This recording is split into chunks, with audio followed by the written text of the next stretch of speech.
Hello everybody, good evening and welcome to the United Stand. I'm Mark Goldbridge and this is your Manchester United latest transfer news as Ruben Amorim sends a big transfer warning to Manchester United fans about people like Onana and why they might not be going. Also, some interesting drops coming out tonight. Don't know why I'm doing that. It's not actually relevant to what I'm about to say. Well, I suppose Man United want to sign 2 strikers, according to Melissa Reddy in Sky Sports. Cunha, Osimhen and Delap are mentioned there. Also, updates around Ederson. We've got people going out on loan. We've got an update on Marcus Rashford. We've got a few other bits I want to talk about as well. De Ligt will be back this season. Heaven will miss the game tomorrow as well. And also, apparently, Man United have made an offer for Osimhen. So we'll talk all about that. Cat and Kurt Gaming, thank you very much. But I want to start off with this big... Why am I doing this in big? I want to start off about... Sit on my hands. Your naughty hands. I want to talk about what Ruben Amorim has said and this big warning around signings. It got a little bit heated in the press conference, to be honest. And... I feel that we're starting to see the tide turning in relation to Amorim and the press around him. They're getting quite rude. They're getting quite aggressive. And I just think shame on you. But before we get into that, let me talk about, exactly, Mac. Who's that Pratt journalist grilling Amorim on Onana? It was rude. I felt it was rude. The respect was lacking. But look, we're sponsored by Manscaped on the show today. I am looking good because I've trimmed the grass. But not down there. I've used my beard trimmer and I've gone down to a very good stubble length, which I like. I don't like it when it gets overgrown. You could have one of these in your hand as well. 20 different lengths, waterproof, the beard trimmer. They've also got the weed whacker for up your nose. They've also got the lawnmower that goes downstairs, trim the grass to make the yard look bigger. And I like this actually, the Handyman. If you're somebody who likes to be clean shaven, the Handyman is old style. That'll clean shave you in a couple of minutes. I use it just for tidying up around the neck and the face and the chest. But look, you can get it all delivered to your door for free delivery with 20% off, free worldwide shipping.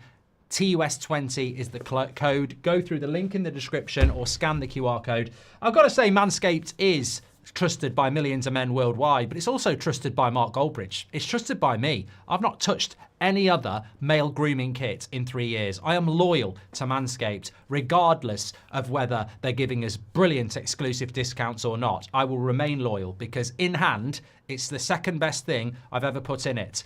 I'll leave you with that. It's the best mechanical thing I've ever put in my hand, which is probably why it's called Manscaped, because if it was called something else, they would probably say there's something else that's bad. Anyway, we'll leave it at that. Thank everybody. Thank you very much to Manscaped. Get it in your hand too.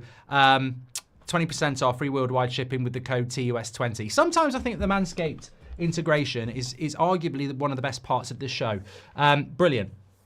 You choose the question, I chose the answer. Amorim spitting bars, says Ardish. So yeah, basically what happened with this today was just very, very weird. And I want to start off with it. Brilliant Terry stepping in for me at lunchtime. I was a little bit busy. But basically was asked about Onana and needing a new goalkeeper at Manchester United. And there was sort of some back and forth going on there in relation to like whether he would be, looking to get a new goalkeeper in this summer. And it was a bit aggressive, to be honest with you. It was like, answer my question. And then Amorim was like, I know what your question is and you want a certain answer and I'll answer it how I want. And I just think we're starting to get this. Luckhurst was moaning about having to wait in the rain today. Who do you think you are, mate? You went to bloody university, you got a blue tick, that's it.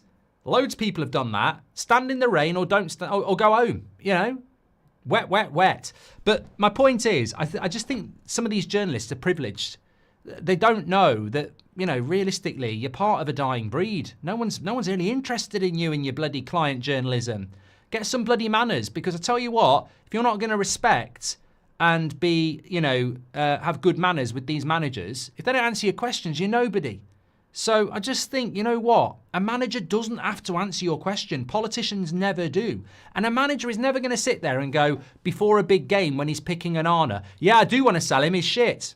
Thanks for that question, I love it. I do want to sell Onana. I've got no one else. It's like picking between 2 shades of shit, but I've gone with Onana over Bienda because I think he's slightly less shit than Bienda. But yeah, I will be replacing him in the summer unless we don't qualify for Europe. Oh, Onana's made a mistake, so he can stay. look, he's got to back. He's got to back him. I know. We know. We spoke about the international break. Amorim likes Onana, but doesn't want to keep Onana. Doesn't trust him. Not his guy. Not the goalkeeper he wants. But the big problem he's got, and he said it in the interview, if you have Champions League, you know you have a better budget to put forward a different team next season. I think it's something we're going to discover next season around what we're going to try and do. And asked about Onana, he said, look, we need to improve every position on the field. Goalkeeper is the same. If our team scores more goals and our strikers are better, we will defend better. Sometimes you have a season where you're underperforming. We're going to make that evaluation for any position in the squad. And look, I think the message is very, very clear. If we don't win the Europa League and get in the Champions League, we won't have hardly any money to spend. And also, just because he wants to replace Onana doesn't mean he can. So when you've got a journalist or a fan going, why won't you replace Onana? Are you selling Onana? Do you want a new goalkeeper? It's bloody April. We've got a massive game tomorrow. The manager's never going to tell you the truth about that. But also, he won't be the first Man United manager to say, I need 7-8 players, and the owners go, computer says no. Computer says no. So Amorim's just being honest. Very, very easily, Onana could be our starting goalkeeper next year. And if he is, we're going to struggle. But there could be a load of other players that you don't want here next year that are here. You know, some of you want to sell Garnacho. Some of you want to sell Rasmus. Some of you want to get rid of Agate. Some of you want to get rid of Mount. Some of you want to get rid of Shaw. Some of you wouldn't give Maguire another year. You know, Onana, Delo. We could have 7 or 8 players that you don't really want here starting for United next season, in which case Amorim's going to struggle, isn't he? So the warning is there. I'm listening to Sky. Well, I'm not listening to Sky. Who is? I'm reading on United Stand's Twitter today that Melissa Reddy in Sky is saying that Man United want to sign 2 strikers this summer. I want to go on 2 holidays this summer. I'm not. I'll be lucky to go on 1. But I want to go on 2. I fancy Mallorca and I fancy something a bit further afield. You know, maybe LA. Not going to happen. But I fancy it. I'd love to do it. Not going to happen. So I'm reading stuff like Man United want 2 strikers. They really like Osman. They really like Delap. They really like Cunha. Do they? Do they really? I really like LA and Mallorca. I ain't bloody going, love. It's not happening. So I just think it's the middle of April and we still keep getting nonsense about, well, we'd like 2 strikers, we would. We'd love 2 strikers. We'd love a midfielder. We'd love this. We'd love that. Would you? You're going to pay for it? Where are you going to get your money from? So I just think the only truth, and it's not necessarily the truth, but the only truth we can hang our hat on is that Man United are broke and that Amorim is basically saying every place is under scrutiny, but if there's no money, there's no money in the summer. And I guarantee you he doesn't want Onana next year, but it doesn't mean he won't be here. Doesn't mean that at all. Ardesh says Pratthurst is a disgrace to journalism. He can F off. And Patrick Lynch says it was the same Pratt that told Amorim to speak English. The media has tried to corner Amorim from the start, even before he got here. The great thing about the media is they don't represent Manchester United fans. The people who represent Manchester United fans publicly are those who are in the ground, home and away, and they back this manager. It's the media clinging on to lost times where they think they can dictate the story, run the story, intimidate a manager, and they can't. They're a clown show now. They don't have the power to, you know, control or dictate what fans think about a manager. Happy 3 months, Mark. This channel is amazing. Keep up the good work, says Carla. Hope you're doing well. It was Jamie Jackson, says Kyle L. And Patrick Lynch says, I always felt the media took advantage of Ten Hag's language barrier. I'm glad Amorim is such a good communicator, shows up the media agenda with United. Thank you, Patrick. I hope you're doing very, very well. Yeah, so look, I think to start off with, there is a warning. We all know it. We're all very realistic about it. I feel like tonight, I got in about 6. I had a quick scout around for what I wanted to talk about on the show, and there's a few other bits I want to get into, but I did feel like tonight there was just a load of shit dropped out there from websites that need clicks, journalists that need clicks. You know, I've read the Edison story. What a crock of shite that is. I mean, it's hilarious to me. We should be very proud, actually. We should be really proud as a community, because this morning, on the morning show, after the topical stuff, I spoke about Edison. Do you know why I spoke about Edison? Because I woke up this morning and I thought, I wonder what the latest is about Edison. I, Mark Goldbridge, for the United Stand, thought I wonder what the latest is with Ederson. No stories about Ederson. I just thought, I wonder what it is. So I did a few searches, I sent a few messages, and I found out that in the last couple of days, there's been a story in Italy about Ederson and Man United. And I ridiculed it this morning. You know what's happened in the preceding hours? Oh, a few Man United websites and people in the know have spoken about Man United and Ederson. And I think to myself, I wonder if that's a coincidence. I wonder if anybody would have been writing about Ederson this afternoon if we hadn't spoken about Ederson just because I woke up and thought, I wonder what's happening with Ederson. And that's what you're contending with. Bullshitters. Absolute bullshitters. There's nothing going on with Ederson. There's absolutely nothing going on with Ederson. It's an Italian report generating a little story about Man United leading the race for Ederson ahead of Manchester City for £50 million.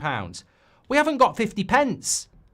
How can we be leading the race against Man City, who've got £50 million, when we haven't even got 50 pence? So look, all we can focus on really is what the manager says and what's going to happen tomorrow night. And every bloody story that's out there is completely and utterly dependent on what happens tomorrow night.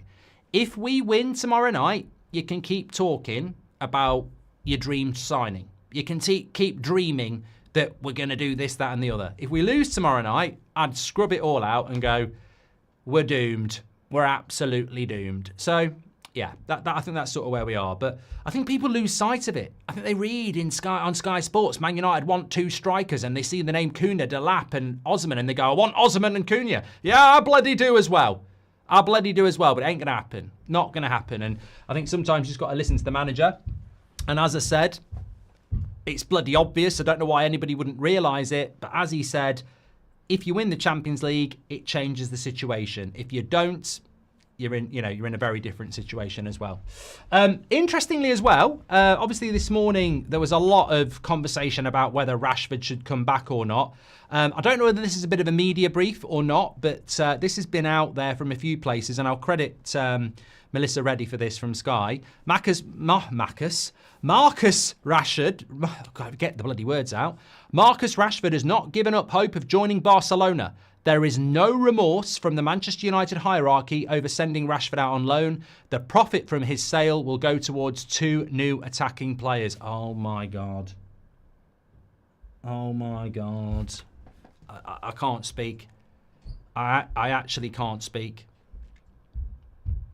I hadn't read that last sentence. I'm sorry. I've just been caught out with that.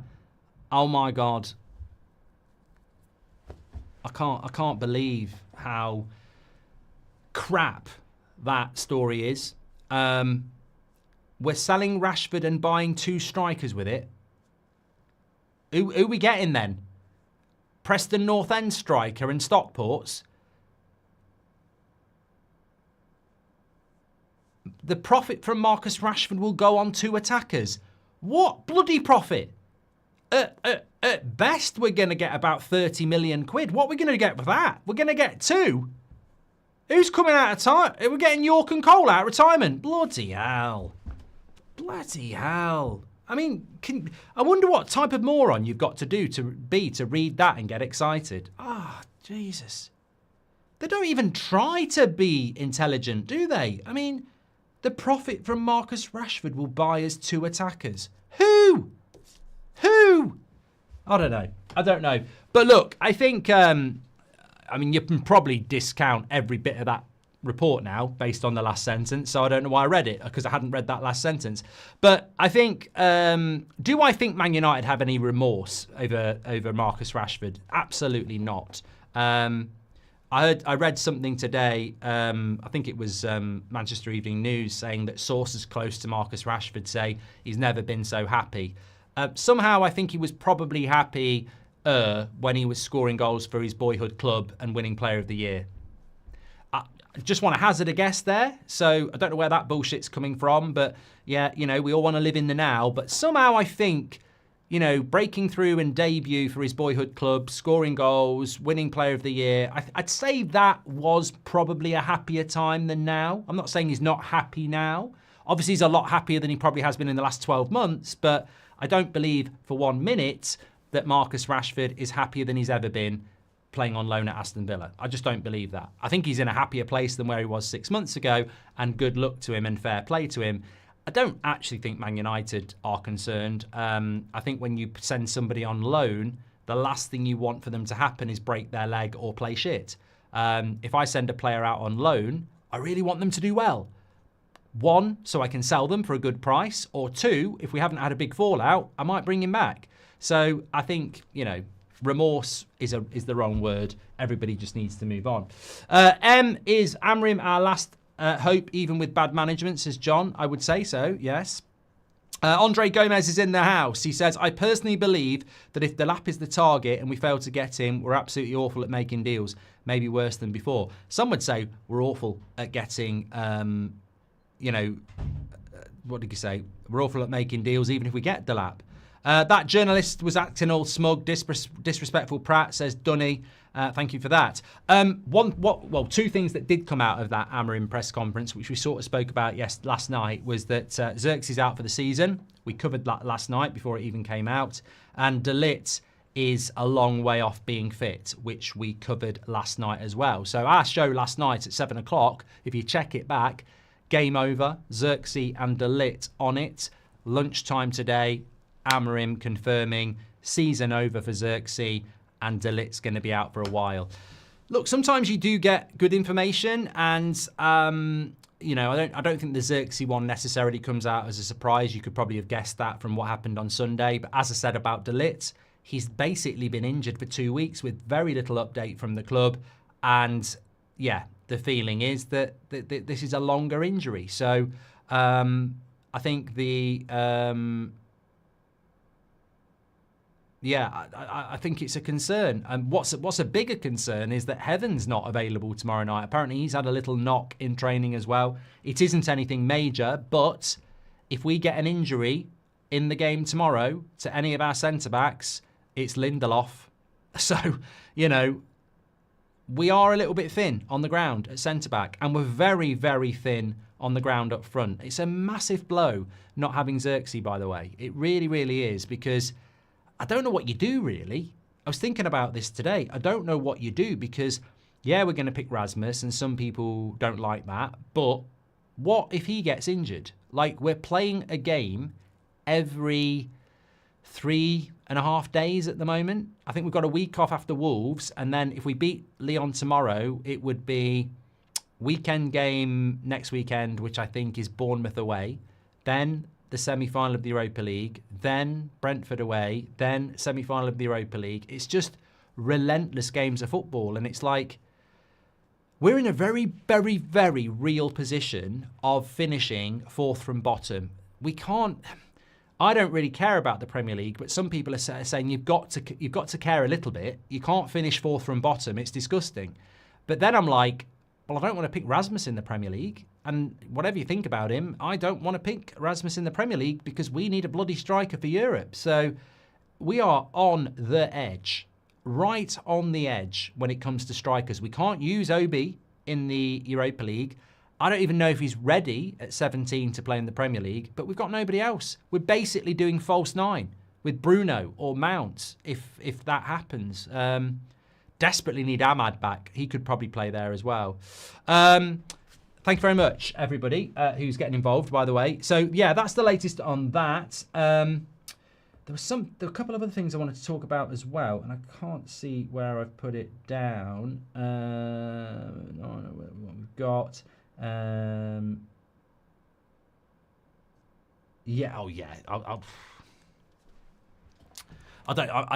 daren't even speak about this tonight. I think I might get into your chat before I do talk about this. Melissa Reddy said it's between Osman and Delap. I wonder where she got that from. I could hazard a few guesses, but it's not before 9 o'clock. Arse. I don't. Matty says, I effing love you, Mark Goldbridge. You're the GOAT. I bloody love you too, mate. Thank you very much. Legend. Look, I would love. I was thinking about how to respond to this, because there was some ridiculous story came out. I think it was on MUFC MPB, and they were talking. I don't even know who it is. If I can find it for you, look. I'll say this is obscure before I even talk about it, but here it is. Apparently, Borussia Dortmund and a number of Dutch clubs have made initial contact over a potential loan move for Jace Fitzgerald this summer. That's coming in from Sam C. Thank you very much for him. Here it is. So, Ali Kuchik, who is a journalist from Istanbul and has 280,000 followers, says that Manchester United have offered Victor Osimhen a contract worth £17 million net per year. Not going to be a hypocrite here. This source could be as good as my dog. I don't know. But I would pay it. I've said it before. It's been mentioned by Sky as well. I absolutely do not believe for 1 second that Manchester United are going to sign Osimhen. And by the looks of the laughing face emojis in the chat, I think you're the same as me. But I'm telling you now, it would make my bloody summer if we did. If we sign Osimhen, the amount of times he's been up front in my career mode over the years, and he ticks the box of a striker who is experienced, who will give shit to the people who don't pass him, I would love Osimhen at Manchester United. But I do not think for 1 second that we are shopping in that shop. I do not think that's happening at all. You know, it's like when I was a kid and you'd walk past the sports shop with Nike trainers and Adidas and I'd say, can I get a pair of them? No, we can't afford them. Off you'd go to the cheap trainer shop, Formula One and all that shit. But, you know, I ain't got no problem with that, by the way. You shop accordingly to what you can afford. I have got a problem with it with Man United. You get what you pay for in football. If Osimhen's on the market, I'll be wheeling and dealing like only fools and horses. Call me Del Boy. I'd be finding a way to get that deal done. If he showed any inclination that he wanted to come to our football club, I would find the money. But they're two big leaps of faith, aren't they? Is Osimhen going to look at Man United and go, yeah, I fancy a bit of that? Not if we're in the Champions League, maybe he will. But it all comes back to that. There's two scenarios with Osimhen and Gyökeres and Cunha and any decent player, Edison, whatever. If you're not in Europe, forget it. Not just financially, forget it. If they're ambitious, they won't come anyway. If you're in Europe, do we forget it because of who's in control? So it all comes back to the same thing. We just got to get into Europe. Don't that go against your stupid contract chat, says Robert McCormack. Stupid contract chat? What are you talking about? What are you talking about, Robert? Come on. Give me some more. If we qualify for Champions League, we shop at Waitrose. If we don't, we shop at B&M. Other shops are available, says Smoggy. If we qualify for the Champions League, we could shop at Waitrose. It doesn't mean we will, Smoggy. I don't know. Doug says, I'm dead serious about my promise to buy that stupid hoodie they force Amorim to wear if we get Osimhen. I'll buy the hoodie as well. Me and Doug are going to buy... I tell you what, if Man United buy Osimhen, I'm buying the hoodie. And if even 10% of you in the chat do it as well, we've just sold 100 hoodies. So, you know, that someone at Man United will be going mad about that. Let's get Osimhen. I tell you what, if every Man United fan bought that hoodie, surely Adidas could buy us Osimhen anyway. Way too much for Osimhen, and he isn't good enough anyway. Would overpay for a finisher only. He can't hold up and distribute. Not the striker we need, says Noah. How much is £17 million nets per week, taking into account tax?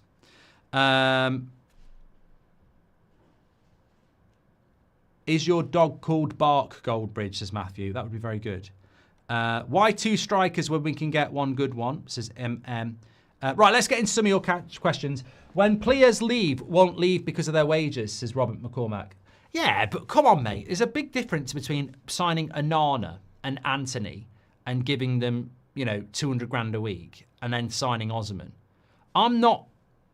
we spoke... I don't know how many United Stand shows you watch, Robert. I mean, it feels like you watch me go to the shops. You're like a bloody stalker. You're not in the show for 40 minutes and then you'll turn up talking about Harry Kane. I'm taking the piss. We've drank together. But I don't know whether you watched the show, Robert, where we were talking about Osimhen, and I said, you know, someone was saying he wants 300 grand a week, and I said I would pay it. Some people are worth it. Like, if I'm a director of a film and I want Brad Pitt in it or Leonardo DiCaprio and they want 60 million, I'll pay it because I know they're good and I know they're going to make me box office with my brilliant script. But I ain't going to pay 30 million pounds to Jason Statham because it's not an action film, mate. It's written by Goldbridge. You know, this is basically the equivalent of Heat set in Birmingham. You're not running around in it like, you know, jumping off bloody moving trains like it's normal. You can piss off, transporter, get the bus. But you pay for what you get for in football. And I've got to the point with Man United where the piss taking around how much we spend on wages has always been based on paying stupid wages for stupid players. Anthony was on 20 grand a week at Ajax. We gave him 200 grand a week. Jadon Sancho was on, I think, 100 grand a week at Dortmund. We gave him 300 grand a week here. So, yeah, those wages are there to be ridiculed. I think Harry Maguire was on 50 grand a week at Leicester and we gave him 200 grand a week here. It's just ridiculously stupid ways of doing deals. But I would give Osimhen 300 grand a week. I would. And I don't know why people are moaning because it's not your money. You've been poisoned by the Glazers to act like accountants. You know, I was speaking to somebody down the pub a few weeks ago saying, I wouldn't pay for this, I wouldn't pay for that. I said, Dave, you fit carpets. You didn't go to accountancy school. You paid an accountant to run your business books. But you're talking to me like you're Dave the accountant. Why do you care if Man United pay 250 grand a week for Gyökeres? Why are you talking like a Glazer bitch? You fit carpets. You're not an accountant, Dave. But Dave's not the only one. There's a lot of United fans out there who think they've been to accountancy school. You're not accountants, you're football fans. You've just been poisoned by these manipulative owners who want you to agree with their tight arse approach. Some players are worth 250 grand a week. And certainly I think strikers are. So if you're telling me you don't want Osimhen and you don't want Gyökeres because you don't want to give them 300 or 250 grand a week, you want Delap because he only wants 150, it's not your money. You're not down your local shop looking at what you're having for Easter weekend and going, oh, I tell you what, I did fancy a nice joint of lamb, but look how expensive it is. We'll have chicken. It's not your money. I want the best we can get. Now, Robert's right. You could buy Gyökeres or Osimhen and give them 300 grand a week and they might flop. But I think if they did flop, apart from the flip-flops in our fan base, most people would go, to be fair, I did agree with that deal, and I did agree that you've got to pay that to get that. But I don't really care about how much we spend on a player as long as they're worth it. Noah says, I am in fact an accountant and agree that Osimhen should not be our highest paid player. It's a typical Glazer signing. He's not the right profile, but he wouldn't be our highest paid player. Bruno's on 300 grand a week. Casemiro's on 350 grand a week. Kazim says, I've been to... all the accountants are coming out now. All the accountants are coming out. There must be something that happens when you say accountant on YouTube and everyone gets a notification. Goldbridge is taking the piss out of accountants. I'm not taking the piss out of accountants. I'm just saying you're not all accountants, but you act like it sometimes. I would pay 250k a week for an experienced starting striker. So would I, Kazim, and that's an accountant saying it. There you go. Kian, welcome to the Members Club. Thank you very much. Appreciate that. If we're going for Osimhen, why not focus on Gyökeres, Ryan? He's going to Arsenal, mate. He's going to Arsenal. I don't feel like... I don't want to give the exclusive on that. Let Robbie do it. But and Robbie doesn't probably fucking know, to be honest. But I know he's highly likely to go to Arsenal. And let's just say it's something to do with their sporting director, who may have been coming to Man United a few months ago, or certainly was very interested in coming to Man United a few months ago. And yeah, I sort of know that he's going to go to Arsenal. And I've come to terms with it. And fair play to Arsenal if that deal does get finalised, because he's the striker I would take. So I do agree with you. I'm just dealing with, it's a coping mechanism. Gyökeres was the striker I wanted. Gyökeres was the striker I can tell you for a fact Amorim wanted. But I've sort of come to the terms with the fact that he's going to Arsenal. Robbie hasn't told me he's going to Arsenal. Robbie can't tell me what bloody day it is. A bit like nutrition and exercise, everyone has become a nutritionist PT overnight via Google, says Ben Jones PT. I presume you're a PT, Ben. Yeah, so look, you look at the strikers that are left, and if I say to you Gyökeres isn't possible, I have to go Osman. That has to be the next obsession. And you know, I put it like this, right? If Gyökeres is going to Arsenal, and it's a choice between Liam Delap on 150 grand a week and Victor Osimhen on 300 grand a week, are you? Well, I'll tell you what. I'll do a bloody poll, and if you're not watching live, you can just do it. You can get in the comments. Either or. I feel like I'm on That's Football. Delap. Sorry, Terry's messaging me. 150k a week. Osimhen. 300k a week. Vote.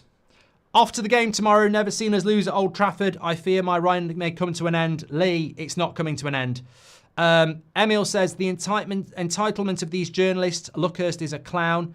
Mason Mount, keep or sell, says Hyder. It's a good question. Thank you very much for your super chat. I'm coming back to the Osimhen thing, by the way. I'm just catching up while you vote.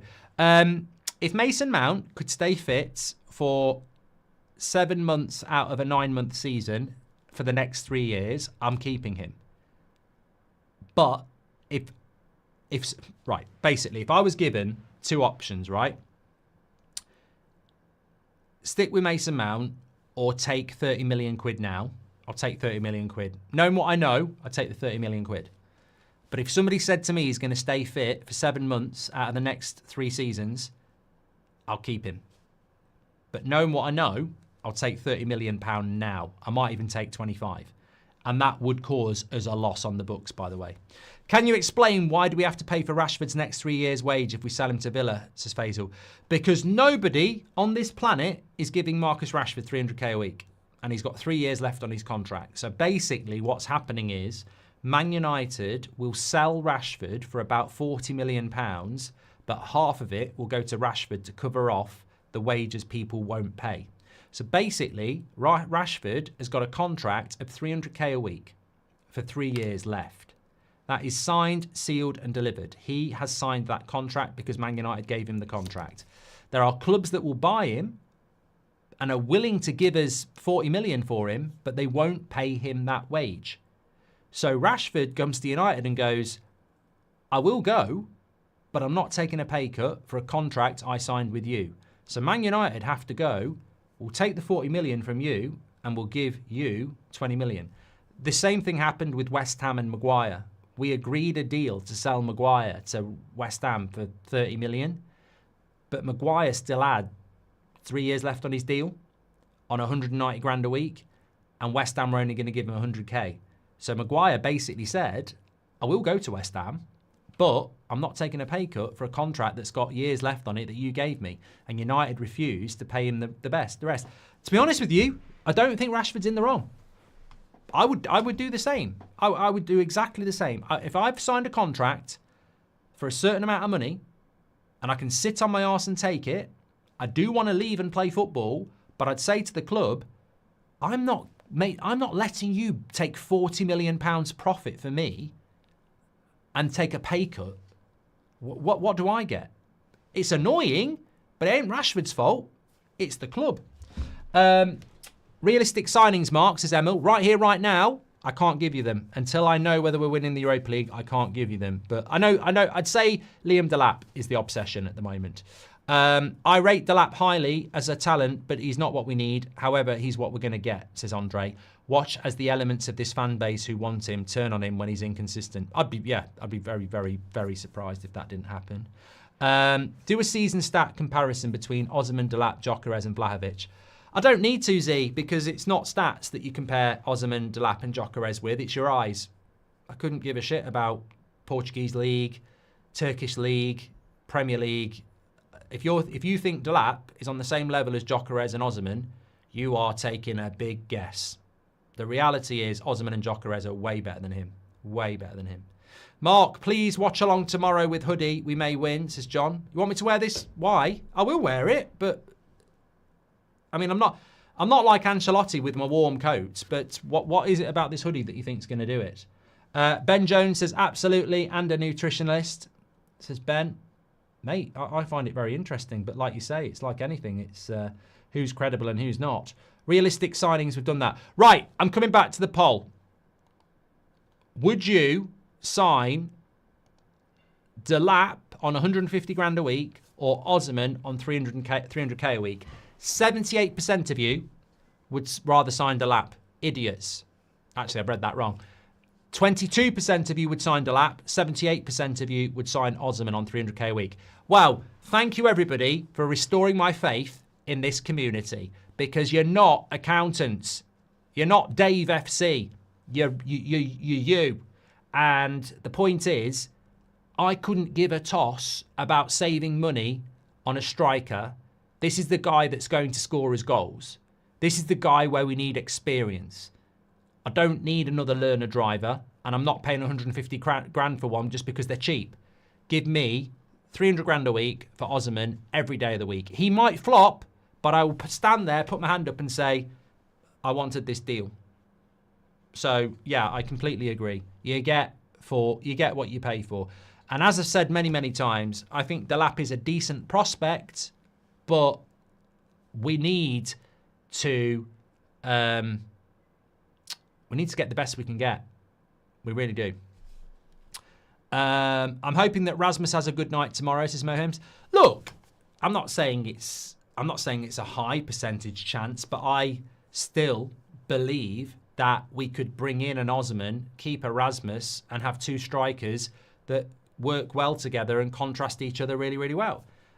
We don't need to buy two strikers. If Osimhen came in, we could use Rasmus as the younger striker, and I'd be happy with that. I think, I don't think he'd be looking to leave either. But apparently that's not what we're looking to do. We need an apology for calling us idiots, says Beru. It was a joke, mate. If sarcasm doesn't travel to your brain, I'm not apologising for it. Any good player would need to be stupid to join United, says Tommy. And if a player needs 300k a week to play for United, don't sign them. Oh, Richard, what are you talking about? What if they're worth 300k a week? What if Vinicius Jr. said, I want to play for Man United, it's my dream? Do you really think it's fair to say we're only going to give you 150k a week? You're worth what you're worth. Players should get what they're worth, not what they're not worth. Our problem is we've overpaid for shit. I don't mind paying 300 grand a week for Bruno Fernandes. I don't mind doing it. He is the best player.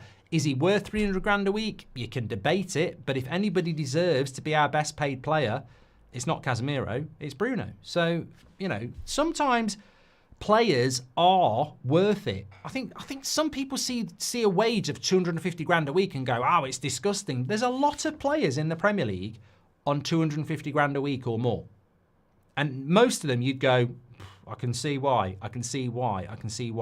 There's no reason why we shouldn't be doing that.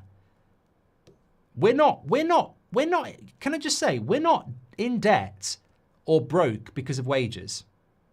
We're in debt and broke because the Glazers have basically bankrupted us.